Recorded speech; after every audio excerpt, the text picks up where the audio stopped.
Tudo bem? Aqui é a Renata do blog Meu Cantinho. Eu vim contar pra vocês o que foi que eu li no mês de julho.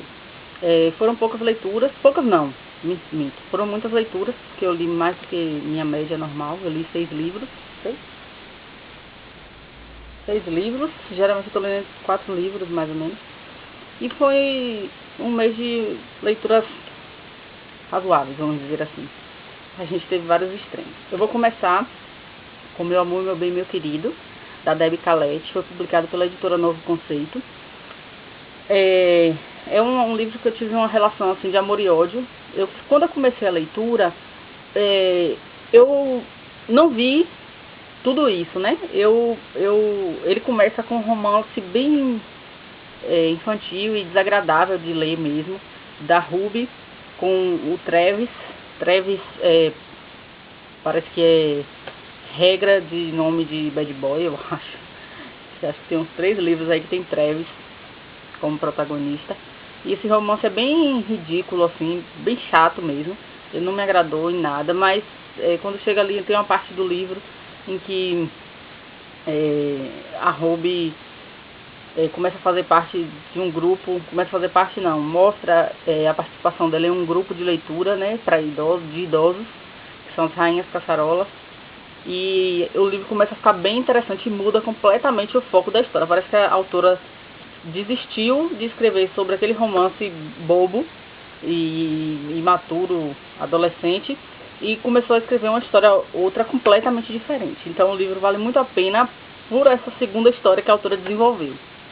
Pela primeira, realmente eu não indico. Se você começar a ler, não desista, vá a fundo, que melhora, viu? Melhora. Em breve essa resenha lá no blog. Também em julho, Paperboy, também da Novo Conceito, é do Pat Dexter, acho que é assim que fala o nome dele. E esse livro é bem interessante também. Ele vai contar a história de um homem que foi acusado de assassinar um xerife que já tinha cometido vários outros crimes.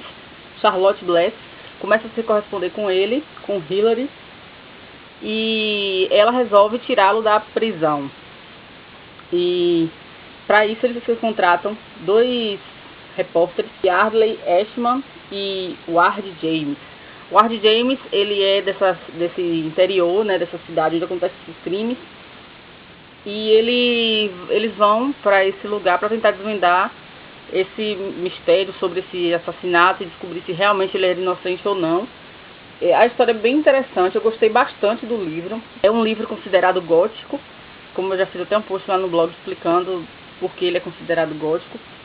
Ele mexe bastante assim com o psicológico da gente também, conforme a gente vai lendo e vai se apropriando da história e das coisas que acontecem. A gente fica com o livro vai deixando assim algumas coisas a serem pensadas e alguns pontos assim, não chega a ser dito tudo para que o leitor chegue à sua própria conclusão. E eu achei isso bem interessante, eu gostei bastante, já tem resenha lá no blog. Em Jardim da Escuridão, é um livro de Bianca Carvalho, eu recebi de parceria com a autora. Esse livro vai contar a história de 3 irmãs da família DeWitt. E ele começa com contando o falecimento de Lola. Lola é a avó da família, vamos dizer assim, que são 2 irmãs e uma sobrinha, e Lola é a avó das 3. Lola, quando falece, ela deixa nas mãos de um amigo da família 3 cartas. Deixa uma carta para cada neta para ser entregue, e cada neta tem um dom especial. Todas as mulheres da família DeWitt, na verdade, têm dons especiais. Nesse primeiro serão 3 livros que faz parte da trilogia das cartas. Nesse primeiro livro a gente conhece cadê, meu Deus, eu já esqueci o nome da pessoa. Fante DeWitt, ela tem o dom de vamos dizer assim, sentir as flores, né? Então ela tem uma floricultura, ela é florista, ela tem uma floricultura, e a avó deixa para ela uma carta. Nessa carta pede que ela vá ao seu túmulo naquela data e hora específica e deixe um determinado tipo de flor lá naquele local. E lá vai acontecer um encontro, Fante não sabe ainda, vai acontecer um encontro e a história se deslancha a partir daí. Ela conhece lá um rapaz que perdeu a irmã no dia seguinte à morte do marido de Fante, que é viúva também. E lá eles se conhecem e a história se desenrola a partir daí. Eu gostei muito da história. Eu achei uma premissa bem diferente, eu nunca li nada assim. O desenrolar da história é bem surpreendente, é uma coisa que eu nunca imaginava, na minha inocência, nunca imaginava que fosse acontecer. E eu gostei bastante, estou bem curiosa para saber o que vai acontecer com as duas outras personagens. Em breve essa resenha lá no blog, eu acho que semana que vem.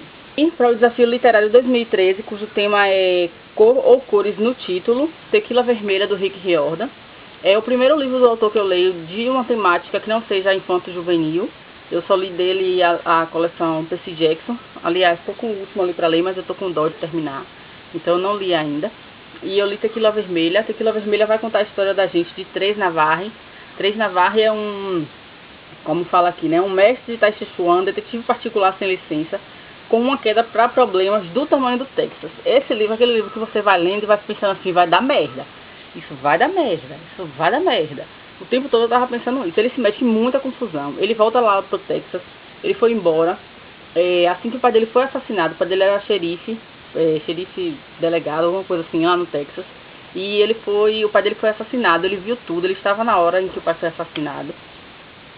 E ele foi embora no dia que o pai foi assassinado, depois do assassinato do pai.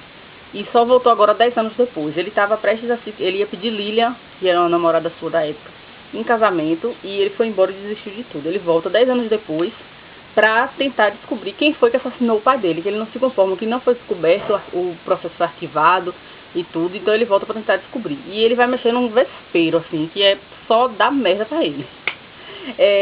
Eu fiquei chocada quando eu descobri que esse livro é o primeiro de uma série de 7 livros. Provavelmente eles são, que é da série 3 Navarre. Provavelmente esse livro é daquele tipo em que as histórias são independentes, eu acho. E ele foi publicado em 2011 pela galera Record, pela editora Record. E ele não tem ainda um segundo livro publicado aqui no Brasil. Choque. O Menino da Mala foi de parceria da editora Arqueiro. Esse livro é incrível, ele é surpreendente, ele é tocante e a protagonista é uma babaca. Mentira, tô brincando. Bom, gente, aqui a gente vai conhecer a história de Nina Borg. Ela é convocada pela sua amiga Karen a buscar uma encomenda numa estação rodoviária, no guarda-volumes de estação rodoviária. Quando ela chega no carro dela, que ela abre a mala, dentro tem um menino de 3 anos dopado. Aí eu pergunto, como eu perguntei lá na resenha, o que é que você faria? Eu chamaria a polícia, eu entregaria o menino à polícia. Mas aí ela viu algumas coisas por lá e ela resolveu então ficar com esse menino para protegê-lo. Ela é enfermeira da Cruz Vermelha, então ela tem esse histórico de lidar com situações difíceis. Então ela vai procurar guardar esse menino até que ele seja encontrado, até que encontre a família dela. Então ela vai passar por uma série de situações para poder proteger esse menino, inclusive situações desagradáveis com a família dela, com o marido dela. Esse livro é narrado de uma forma bem legal. A gente vê aqui cada capítulo ele conta vai contando a história de um personagem, e à medida que isso vai sendo contado, as histórias vão se encaixando, vão se entrelaçando, e a gente vai tendo um panorama geral de tudo que está acontecendo. Tem uma hora do livro em que as peças se encaixam ali completamente, que eu quase chorei, assim, de descobrir o que era que estava acontecendo realmente, e a história é muito boa. Eu fiquei com o pé atrás com a Nina, porque a Nina é muito contraditória, ela age de uma forma e ela pensa de outra forma, as atitudes dela não mostram aquilo que ela pensa, e eu achei bem difícil gostar dela, assim, por esse motivo, por essa contradição, apesar de ser uma personagem forte, e eu entendo que muitas pessoas vão gostar da Nina, mas a mim, por exemplo, ela não convenceu, não. Eu li Bruxas e Bruxas, por último, não, na verdade, foi o primeiro livro do mês que eu li. Deixa eu tirar esse negócio aqui. Foi o primeiro livro do mês que eu li, Bruxas e Bruxas. Eu já tinha lido outro livro do James Patterson. Eu já tinha lido Lua de Mel. É Lua de Mel? Acho que é Lua de Mel, do James Patterson. Eu não gostei desse livro, Bruxos e Bruxas. Eu achei... ele está classificado como infanto-juvenil. Não tem a classificação aqui, mas está lá como infanto-juvenil, young adult, alguma coisa assim. Mas ele é um livro completamente infantil, assim. A narrativa dele é bem primária.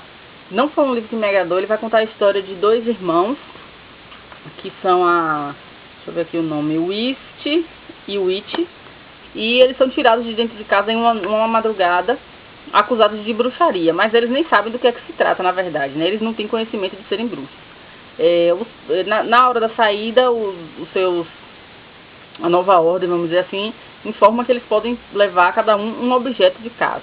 Pode ser o que quiser. Então a mãe dá um livro para o Witch e dá uma varinha para o Whist. Uma varinha não, uma baqueta para o Whist. E aí a história começa a se desenrolar, eles são presos, são acusados, são condenados de bruxaria. E aí tudo vai acontecendo. Eu não gostei realmente do livro. Eu não gostei da escrita de James Patterson como é que se diz? Nesse tipo de livro, não era essa palavra, mas tudo bem. Nessa vertente assim da literatura, eu não gostei. Eu gostei do livro dele que eu li, Lua de Mel. É um livro realmente que a gente vai lendo e 2 dias já acabou no máximo. Mas esse livro aqui realmente não é bem legal. Aí é aquela hora que a gente se pensa assim, até que ponto foi ele que escreveu e até que ponto foi essa Gabrielle Chabornet que escreveu. A gente não sabe. Então realmente não me agradou muito não.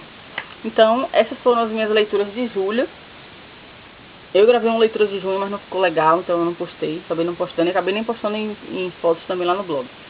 Mas fiquem de olho, o blog está mudando, em breve a gente vai ter novidades, o canal também vai estar mudando de nome. Então fiquem atentos para acompanhar tudo por lá. Obrigadinha, tchau.